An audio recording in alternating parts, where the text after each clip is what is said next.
بسم اللہ الرحمن الرحیم۔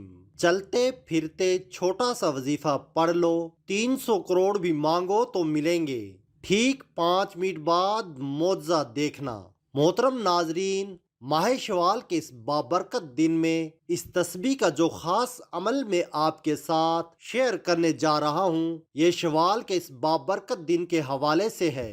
اس دن یہ وظیفہ کر لینا، انشاءاللہ آج کے دن کے اندر ہی معجزہ دیکھنا۔ اور کافی لوگ ایسے ہیں جو وظیفہ کر کے تھک گئے ہیں لیکن ان کو کامیابی ہی نہیں ملتی، ان کے راستے میں اس طرح کی رکاوٹیں ہیں، اس طرح کی بندشیں ہیں، تو ان کے لیے یہ عمل ہے، وہ اس وظیفے کو کر لیں۔ انشاءاللہ اللہ پاک ایسا معجزہ فرمائیں گے، اللہ پاک ایسا کرم فرمائیں گے، آپ کی تمام مشکلات، تمام پریشانیاں ختم ہو جائیں گی۔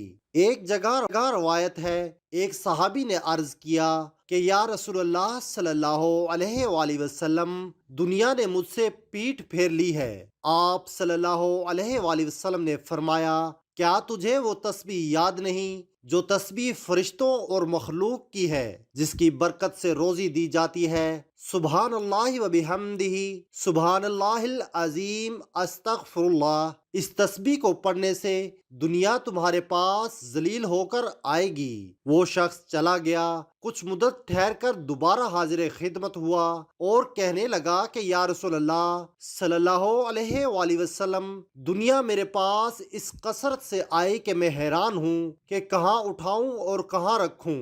صدقے دل سے پڑھنے سے اللہ پاک، اس تسبیح کو صدقے دل سے پڑھنے سے اللہ پاک ضرور عطا فرمائے گا۔ جب آپ کا یقین اس قدر پختہ ہوگا کہ اللہ دے گا تو اللہ اپنے بندے کو عطا فرماتا ہے۔ یقین سب سے بڑی طاقت ہے۔ جب آپ کا یقین ہی نہیں ہوگا، جب آپ وظائف کر رہے ہیں، نمازیں پڑھ رہے ہیں، آپ کو یقین ہی نہیں ہے کہ پتہ نہیں اس وظیفے سے مجھے کچھ ملے گا یا نہیں، تو پھر انسان کو جب یقین ہی نہیں ہوتا تو پھر اس کے وظائفوں میں اثر ہی نہیں ہوتا۔ ماہ شوال کی اس دن کا خاص وظیفہ بتانے لگا ہوں جو کہ بہت ہی خاص اور مجرب ہے، جو نصیب کا بند تالا فوری طور پر کھول دیتا ہے، جو عرش الہی سے فیصلے کروا دیتا ہے۔ اللہ والو، ہم محمد مصطفیٰ صلی اللہ علیہ وآلہ وسلم کے امتی ہیں، ہم واحد لا شریک ہیں۔ روایات میں آتا ہے ماہ شوال کا مہینہ قبولیت کا مہینہ ہے۔ یہ مہینہ جس کو نصیب ہو جائے تو تقدیر کے بند تالے کھل جاتے ہیں۔ شرط یہ ہے کہ وہ ماہ شوال کے مہینے میں رب سے جھولی پھیلا کر رب کی رحمتوں برکتوں سے جھولیاں بھر لیں اور اس مہینے میں روزے رکھے۔ اگر آپ بھی شوال کے مہینے میں بس اپنی حاجات کو پورا کروانا چاہتے ہیں، اپنی خواہشات کو پورا کروانا چاہتے ہیں، تو آج ایک ایسی تسبیح کا وظیفہ جو عرش الہی سے لٹکی ہوئی ہے، صرف ایک بار اس تسبیح کو پڑھنے سے رب اس کی ہر مشکلات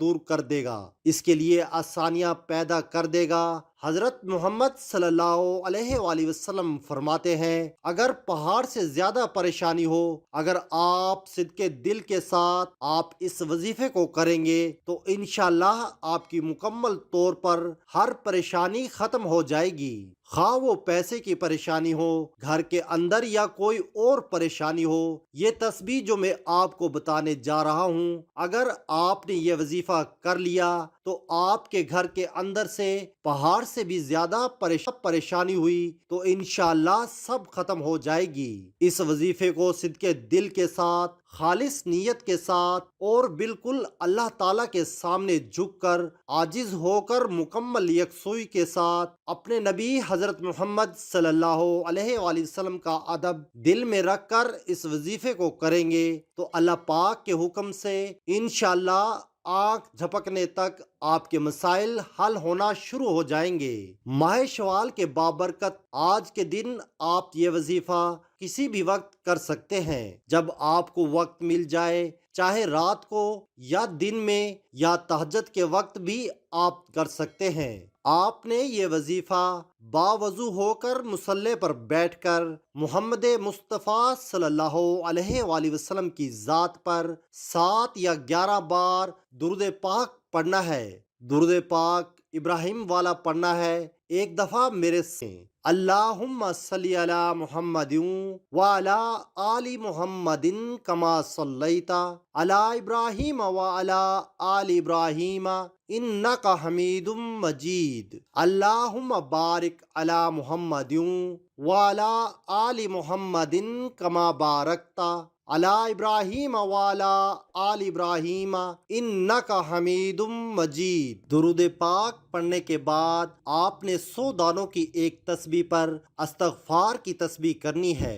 رسول اللہ صلی اللہ علیہ وآلہ وسلم نے فرمایا کہ 2 کلمے ایسے ہیں کہ جو اللہ تعالیٰ کو بہت محبوب ہیں، یعنی ان کا کہنے یا پڑھنے والا اللہ کو بہت محبوب ہے، زبان پر بہت ہلکے ہیں، یعنی ان کا پڑھنا آسان ہے، اعمال کے ترازو میں بہت وزنی ہے۔ وہ 2 کلمے یہ ہیں، سبحان اللہ و بحمدہ اور سبحان اللہ العظیم۔ اس خاص تسبیح کو آپ نے اول و آخر درود شریف کے ساتھ 41 بار پڑھنا ہے۔ استغفار کے بہت سے فوائد ہیں، جن میں سے چند درج ذیل ہیں۔ نمبر 1، استغفار گناہوں کی بخشش کا ذریعہ ہے۔ نمبر 2، استغفار گناہوں کو مٹانے اور درجات کی بلندی کا ذریعہ ہے۔ نمبر 3، استغفار بارش کے نزول، مال و اولاد کی ترقی اور دخول۔ نمبر 3، استغفار بارش کے نزول، مال و اولاد کی ترقی اور دخول جنت کا سبب ہے۔ نمبر 4، استغفار ہر طرح کی طاقت و قوت کی زیادتی کا ذریعہ ہے۔ نمبر 5، استغفار سامان زندگی کا سبب ہے۔ نمبر 6، استغفار بندے کے دنیاوی و اخروی عذاب سے بچاؤ کا ذریعہ ہے۔ نمبر 8، استغفار نزول رحمت کا سبب ہے۔ ان وظائف سے ایسا موضوع ہوگا کہ آپ لوگوں کی قسمت ہی بدل جائے گی۔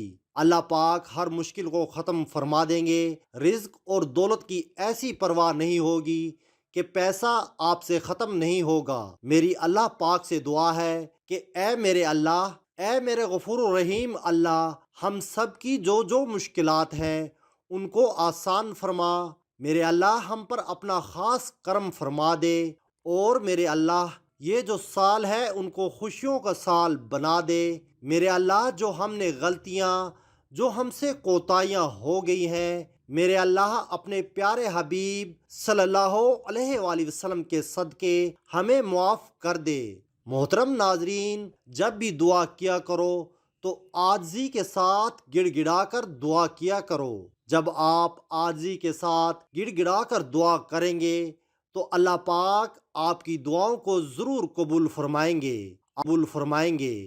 آپ کے رزق میں، آپ کی روزی میں بہت زیادہ برکت ہوگی۔ اللہ پاک آپ سب کو اپنے حفظ و ایمان میں رکھے۔ اللہ پاک آپ کی مشکلات کو آسان فرمائے، آپ کے رزق میں، آپ کی روزی میں بہت زیادہ اضافہ ہو۔ دعا ہے کہ اللہ تعالیٰ میرا سنانا اور آپ کا سننا اپنی بارگاہ الہی میں قبول اور منظور فرمائے۔ آمین ثم آمین۔ تمام احباب سے گزارش ہے کہ اللہ تعالیٰ کے 99 ناموں میں سے ایک نام